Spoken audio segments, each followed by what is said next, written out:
I got two little interesting scenarios that happened in this game, one of which I brought the wrong tier to a game, or my opponent brought the wrong tier to a game. I don't know, but we have mismatched tiers, and we also have the case of me having a Pokemon on my team that desperately needs a certain type of coverage move, and I decided, you know what, I have the TM for it, but I'm going to play it out without it, and I want to see how it works out. And both of them, in mind, the fact that I had a different move instead of the intended one, definitely make for this game being a little bit more interesting than it should be. And by that, I mean, holy shit, there was one Pokemon in particular that was really, really, really annoying, but we'll get to that when we get to that. For now, you gotta know what's really cool. Kecleon, I don't think I need to tell you guys twice about this shit. So, starts out with a Fake Out, and then if you guys are keeping track of how stab works, 40 times 1.5 is 60, and then 80 times 1.5, thanks to the stab I get from Sucker Punch, or added onto Sucker Punch, thanks to changing to the Dark type, means that that Sucker Punch is now twice as powerful. If I did 1/3 with Fake Out, I'm probably going to do 2/3 with Sucker Punch. I don't know. That was kind of flawed logic, but I think that kind of worked out. I don't really think that crit mattered, to be honest. I'm going to go ahead and say that that did not matter. There was plenty of other crits in this game flying around left and right. We'll see how they worked out. So, I think we were actually replaying a disconnection here, which kind of explains the move here. He went for Iron Head on this one, on the first one, but he went for Close Combat on this one. I'm not sure how much of a vital misclick this was, but he does lose his Cobalion as a direct result because I'm actually able to get a power-up punch directly off of it. I straight up said in the stream, I was like, I don't know what's going to happen because we were supposed to replay it, and you know what? Yeah, and I don't think that crit mattered either, to be honest. Thanks to Steel's loss in the resistance to Ghost, I think that Shadow Sneak would have taken it out clean thanks to the +1. So he decides to go into Umbreon, fakes me out real nicely into having me go for the power-up punch. I don't really care because, you know what, I got another boost. It's not that big a deal to me. I think I actually put Recover on the set, and it would have been a really good opportunity to do that. I just didn't really think it was going to do that, to be honest. I thought he was going to try to live the hit and then just like foul play me or some shit like that. But then again, he is hitting a fighting type at that point. So I don't know what's going through his head. I guess just faking me out while he goes into his physical wall. Pun somewhat intended. Kind of works out for him. So I lose out on Kecleon, but this is not before he loses out on 2 of his things. So I'm literally just dealing with walls, the fucking team, the movie. So we have Gliscor, we have Umbreon, we have Blastoise, and I think I've got fucking, what, Nidoking?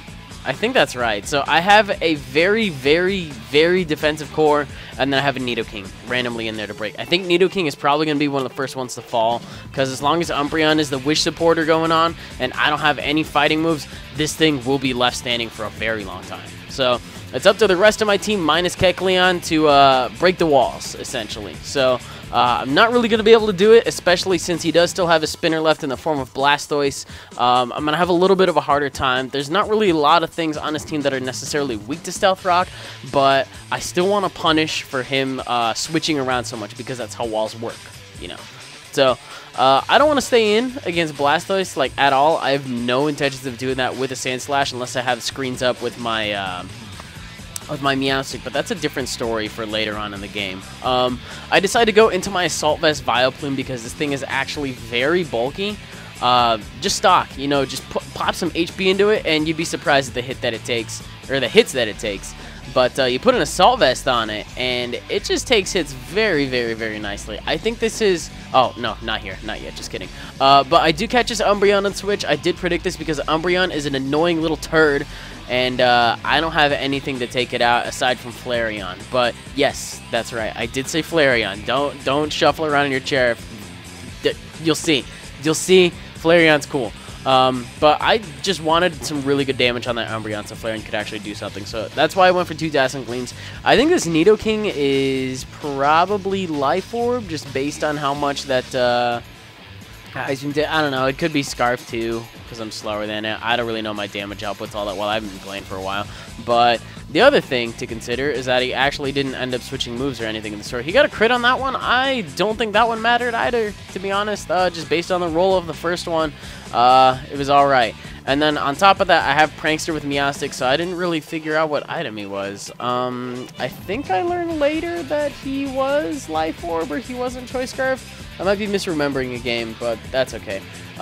Go for Light Screen on the switch, and because he switched, this means I get to get off a Reflect just in a nick of time right before a Foul Play. And you know what? Foul Play doesn't really do that much to a Meowstic. Meowstic is not physically offensive at all.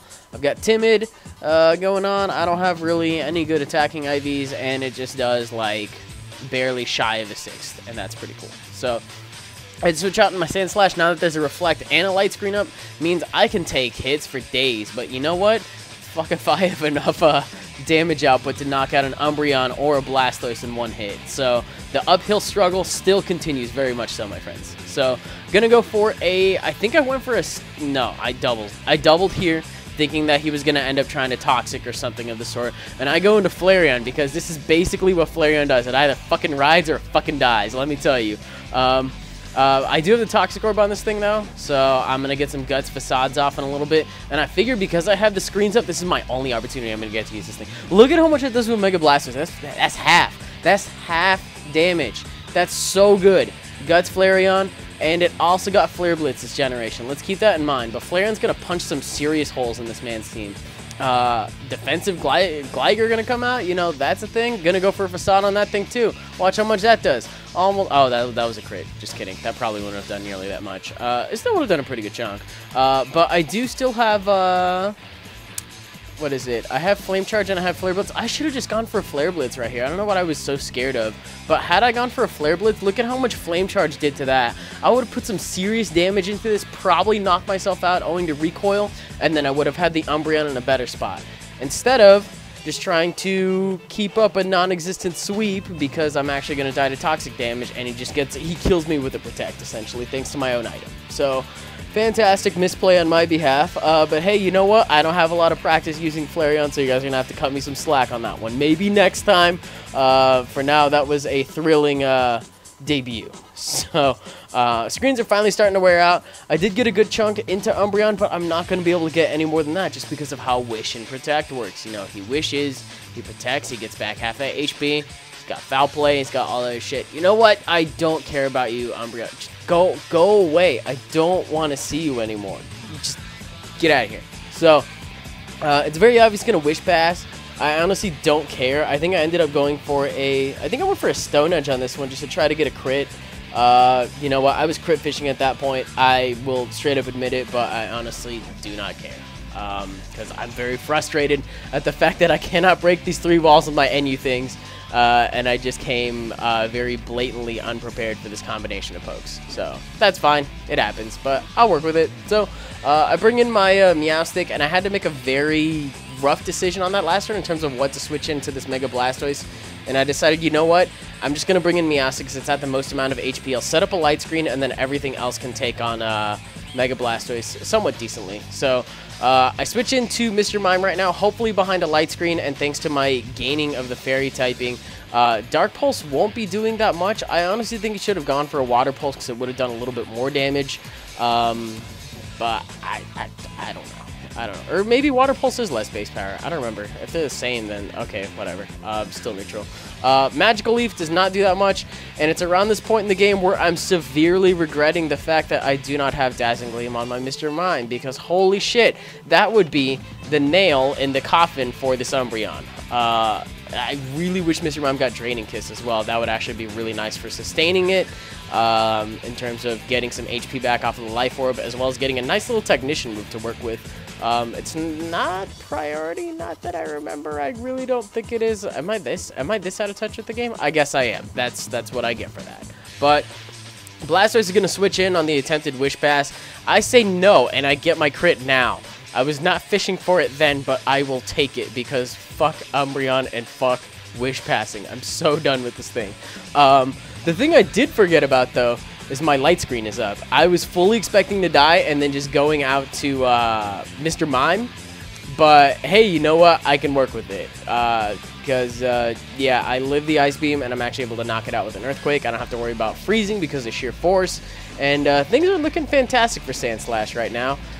Except for the fact that this Gligar is going to come in. Had I gotten Rocks up, I'm kind of wondering if it would have knocked it out from that range. If it didn't, it would have been very close. I know Stealth Rock switching is neutral on it.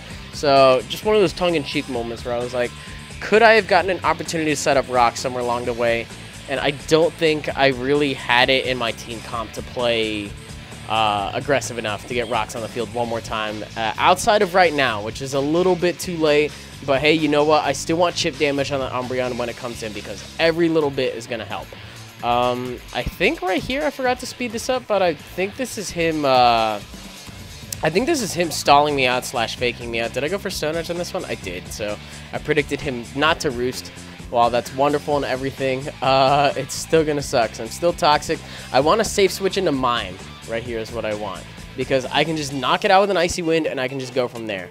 But I think right here I did predict the... No, I just keep going for spin. I guess I'm just spinning until I die because I don't want Rocks on the field. And I want Mr. Mime to have as many hits with Life Orb as it can handle before it happens to die. So, what do we have going on here? I think I'm just losing out. Thankfully, it wasn't too many turns to this crap. I think I ended up rapid spinning right here again, just in case. Honestly, the amount of damage I get off with Sandslash is not really that important. And now that Sandslash got poisoned, it's basically useless against Umbreon. Even more so. I wasn't going to be able to do enough damage to it to take it out.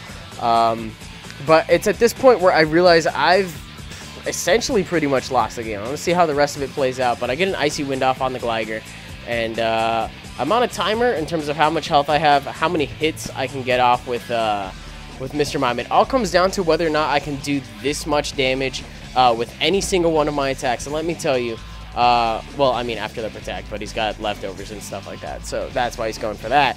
But if I had Dazzling Gleam, this game would have been over, probably 15 to 20 turns ago, so always scout out what you need to do with your team, kids, because Icy Wind fails to do the job there. I don't think Magical Leaf... I think Magical Leaf is maybe 5 more base power. I don't think that would have done the job either, and that was even after a Stealth Rock switch in. But he's going to get off a Wish, and then wouldn't you know, he's going to get off a Protect, and then he's going to get off a Foul Play, and that's going to be the game, unfortunately. So, Mr. Mime, kind of a disappointment in that he doesn't really get any fairy moves that necessarily benefit from Technician.